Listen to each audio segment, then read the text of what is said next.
Hello दोस्तों, आप सबका स्वागत है आपके अपने YouTube चैनल फिल्मी रिएक्शन में। तो कैसे आप सब, उम्मीद है आप लोग अच्छे होंगे। मैं बिल्कुल अच्छी हूँ आप लोगों की दुआ से। तो दोस्तों आज जिस वीडियो का मैं रिएक्शन लेके आई हूँ वो है खेसारी लाल यादव का सॉन्ग, जो कि नाम है सॉन्ग का गजब रे छितरी छितरी। ये इसमें है यामिनी सिंह एंड खेसारी लाल यादव। तो जल्दी जल्दी हम ये गाना सुनते हैं, एंजॉय करते हैं, इसके बाद इसके बारे में बात करेंगे। उससे पहले चैनल को सब्सक्राइब करें और वीडियो को जरूर लाइक करें। और ये होली सॉन्ग है तो हम एंजॉय करते हैं, सुनते रहते हैं और गाना एंजॉय करते हैं। अरे गाय साली जी आ गई, चला आ गई तो हमारा तरफ से हैप्पी होली का। देखिए जीजा जी, परेशान मत कीजिए, हम पढ़ने लिखने वाले लड़के हैं। हम ऐसे वैसे नहीं है कि आप कुछ भी मुंह में पोतते जाइएगा, हम देखते जाइए।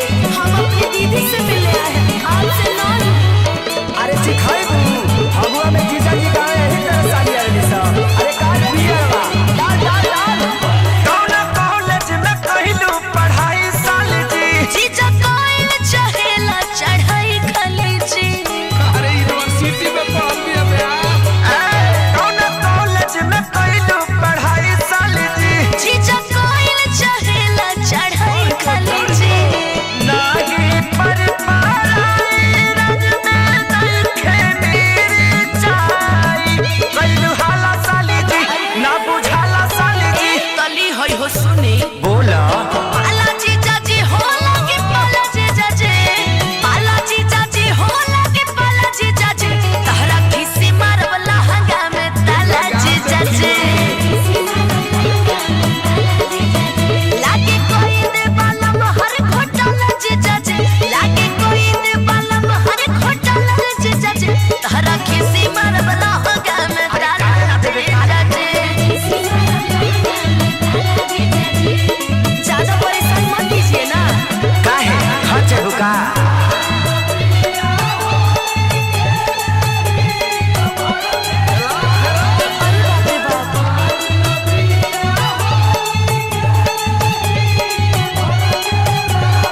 हे भगवान, सुता के जाना सो सुता के। ना बनवालो।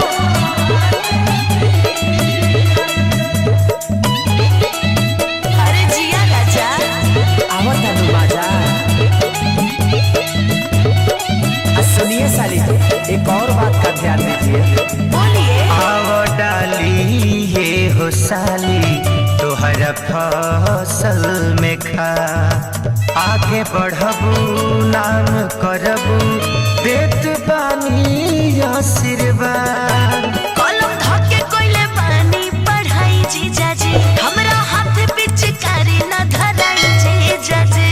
मनवा होए खुश चला पुआरा में घुस ना मत डाला साली जी होई भाला साली जी। ता हमार बात ना सुने। का पाला जीजा जी होला के पाला जीजा जी। पाला जीजा जी होला के पाला जीजा जी। तहरा अरे खिसी डाल रे, डाल दे पीछे से। लाला जीजा जी। घर में चलो धरे करके। अरे हरे आओ ना। छोड़ी ना, ऐसे रगड़ी ना पड़ जाए छाला जीजा जी। ऐसे रगड़ी ना पड़ जाए छाला जीजा जी। तहरा खिसी मारवला हंगा में ताला जीजा जी।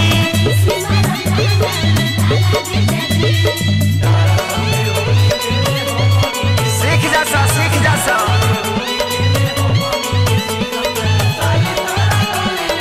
भइल बड़ा लोग पढ़निहार। लिख ले। ओली है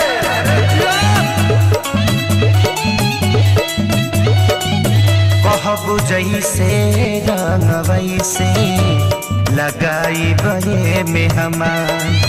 माना के हाथ धके जानी कर हमर नॉलेज बा बड़ी हाई फाई जीजा जी। रउआ से नहीं शरीरिया न सही जीजा जी। अखिल सीखे सारी रात न डले है बारी यारी। होला डाला साली जी करम काला साली जी। ए महाराज, कुछ ढेर नहीं खी बोलो। पाला जीजा जी होला के पाला जीजा जी। पाला जीजा जी होला के पाला जीजा जी। तारा खिसी मारवला हंगा जीजा जी